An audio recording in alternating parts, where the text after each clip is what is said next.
Como andam as negociações entre Globo e Flamengo pelos direitos de transmissão do Campeonato Carioca? No vídeo de hoje do canal do Nicola te conto sobre isso. Quero falar sobre Wagner Love, que rescindiu com o Corinthians e ainda não encontrou clube, mas de acordo com seu empresário, isso é uma questão de tempo. Vou falar também sobre o Marrone, enfim anunciado como atleta do Atlético, detalhes sobre o aspecto financeiro. Quero falar também sobre Geovânio e Romarinho. Romarinho fica no Al Ittihad e o Geovânio é o primeiro daquela lista de desempregados que eu gravei outro dia, que já arranjou clube.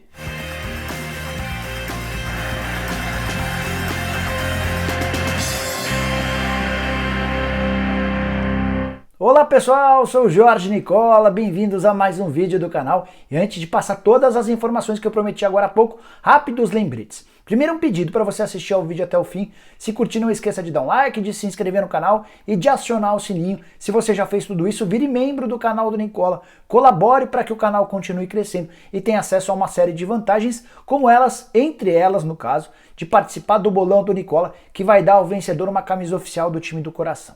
Tem live também a partir das 8 horas da noite. Vou falar com o Gustavo Nicolini, que é analista de desempenho do Atlético Mineiro. A ideia é contar para você um pouquinho dessa função tão importante, mas que nem sempre tem tanto moral. Bom, começando o vídeo para falar sobre Geovânio, atacante que estava desempregado desde o fim do ano passado, quando estava vinculado ao Atlético Mineiro. Cheguei a gravar no fim de semana uma lista com 23 jogadores que estavam livres ou quase livres e o Geovânio fazia parte. Atacante de 28 anos de idade que foi contratado nessa segunda-feira pelo Atlético Paranaense, notícia confirmada ou revelada em primeira mão pelo Napoleão de Almeida. O Geovânio chega ao Furacão para atender a um pedido do Dorival Júnior. Geovânio e o Dorival trabalharam juntos no Santos, é um atacante da confiança do treinador. E a curiosidade sobre o Geovânio é a transformação dele a partir do momento em que ele deixa a Vila Belmiro. Ele é comprado pelo Tianjin Guanjian do Vanderlei Luxemburgo por 11 milhões de euros. Vai para lá para ganhar salário superior a R$1 milhão.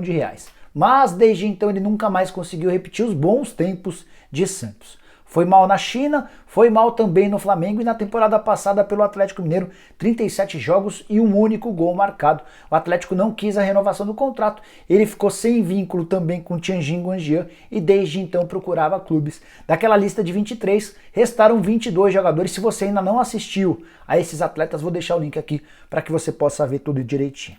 Para completar, queria te contar sobre os reforços já contratados recentemente pelo Atlético Paranaense. O zagueiro Edu, que veio do Cruzeiro, os meias Alvorado, que veio do Watford, e José Aldo, do Guarani de Palhoça, além do atacante Walter, que estava livre no mercado, do Felipe Aguilar, zagueiro que pertencia ao Santos, e do Jandrei, goleiro, que foi da Chapecoense e estava no Genoa, da Itália.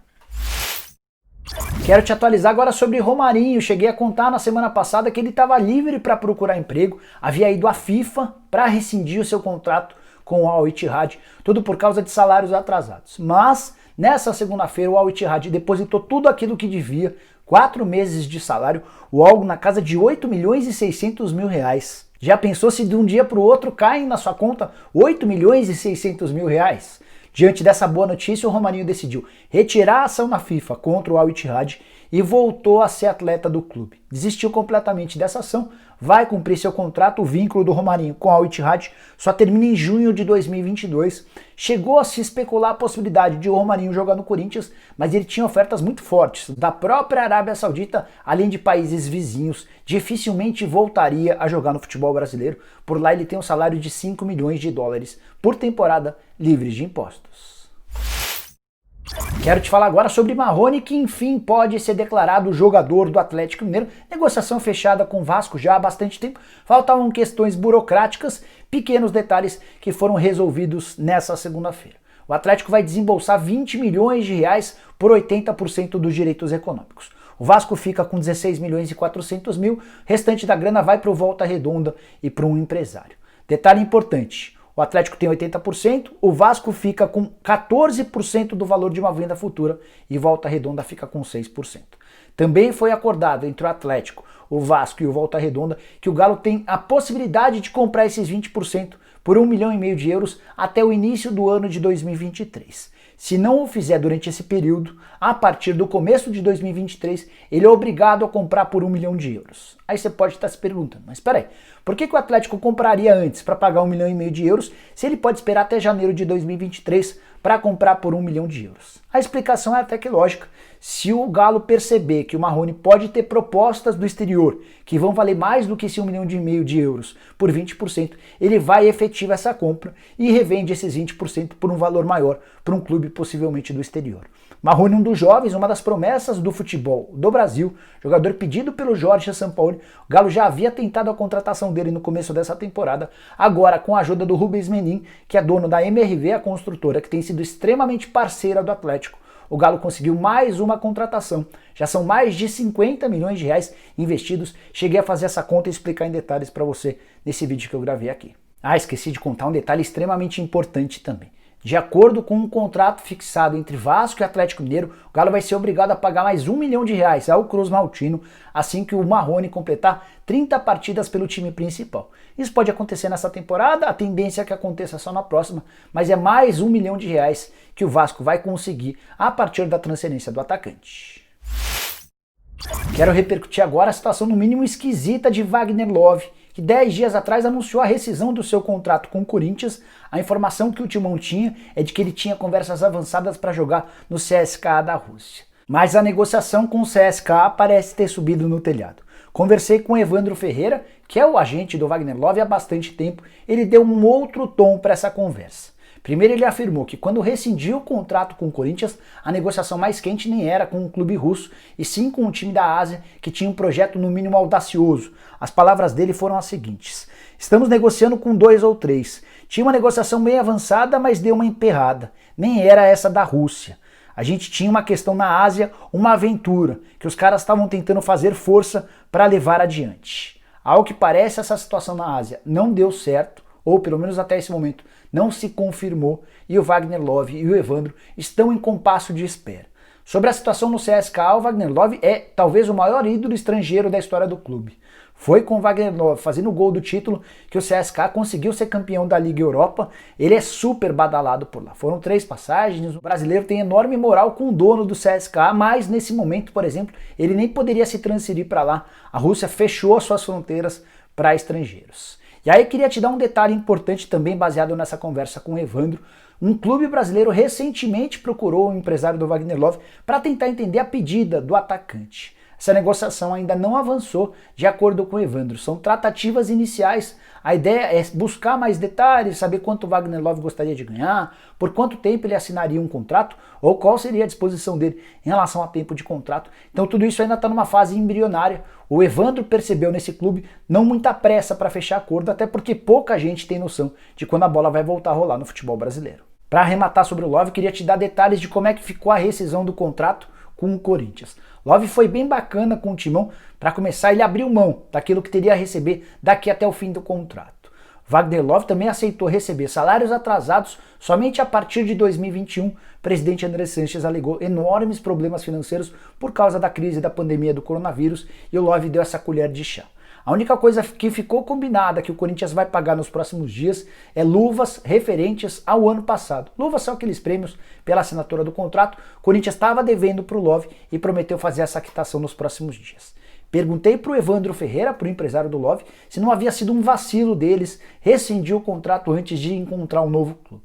Ele entende que se o Love fechasse com um clube do exterior, possivelmente o Corinthians pediria uma liberação, uma grana para liberar o jogador, e aí o Love poderia perder dinheiro. Então a estratégia do jogador e de seu empresário foi rescindir o contrato com o Corinthians antes, para depois buscar interessados no exterior.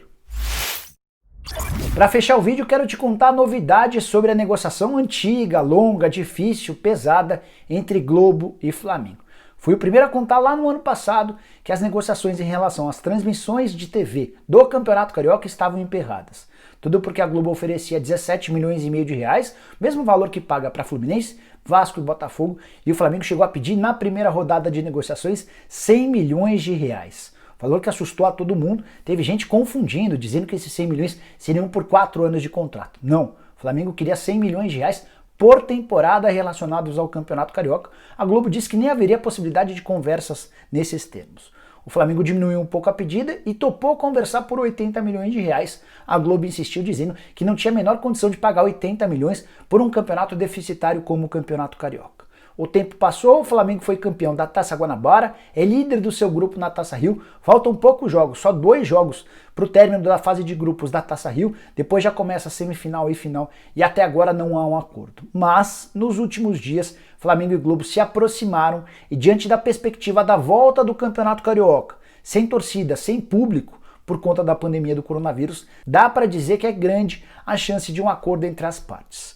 A Globo quer pagar um valor proporcional ao número de jogos que pagaria lá atrás, com aquela proposta de 17 milhões e meio de reais. O Flamengo entende que merece um valor melhor, até porque a Globo vai ter direito a transmitir jogos mais importantes. Os 2 jogos finais dessa fase de grupos, contra Bangu e Boa Vista, e depois semifinal e final da Taça Rio, se o Flamengo estiver na final, e depois, eventualmente, a final do Campeonato Carioca. O Flamengo tem grandes chances de estar nessa final do Campeonato Carioca, só não vai estar se já for campeão de forma antecipada, isso porque o Flamengo já venceu a Taça Guanabara. No Conselho Arbitral, que aconteceu na noite dessa segunda-feira no Rio de Janeiro, para tentar definir a volta do Campeonato Estadual, todos os clubes foram informados que ainda não há um acordo entre a Globo e Flamengo. Mas pessoas envolvidas nessas negociações entendem que esse acordo vai sair, seja envolvendo grana ou repetindo uma estratégia adotada no início da pandemia. Você vai lembrar que Flamengo e Portuguesa do Rio jogaram pelo Campeonato Carioca com portões fechados e houve um acordo entre o Flamengo e a Globo.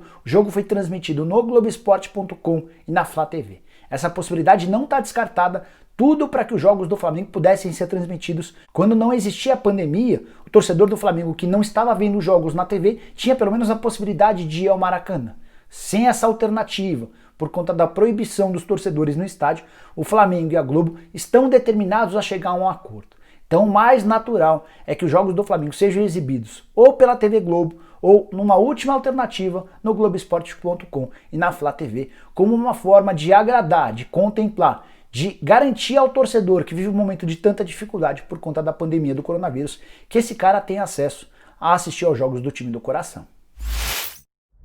Bom, pessoal, eram essas as informações que eu tinha para trazer para vocês no vídeo dessa terça-feira. Prometo voltar ao longo da semana com várias entrevistas legais que eu estou combinando, além de lives sempre às 8 horas da noite. Queria pedir para você que gostou do vídeo, para deixar um like, para se inscrever no canal e para acionar o sininho. Se você já fez tudo isso, vire membro do canal do Nicola, bem fácil. Pega na descrição desse vídeo o link, clica lá, escolhe um dos 5 planos que a gente separou para você e comece a curtir uma série de vantagens que o canal do Nicola te oferece. Entre elas a possibilidade de participar do bolão do canal do Nicola, que vai ter nessa rodada os jogos da Premier League. Aqueles que já são membros, basta ir na comunidade, tem um post com todos os jogos da rodada. Você vai lá, copia esses jogos, cola na resposta dando seus palpites. Aquele que fizer mais pontos já garante uma vitória. Com 6 vitórias, sairá o campeão do bolão do Nicola, que vai ter direito a uma camisa exclusiva e oficial do seu time do coração. A gente se vê de noite. Tchau, tchau!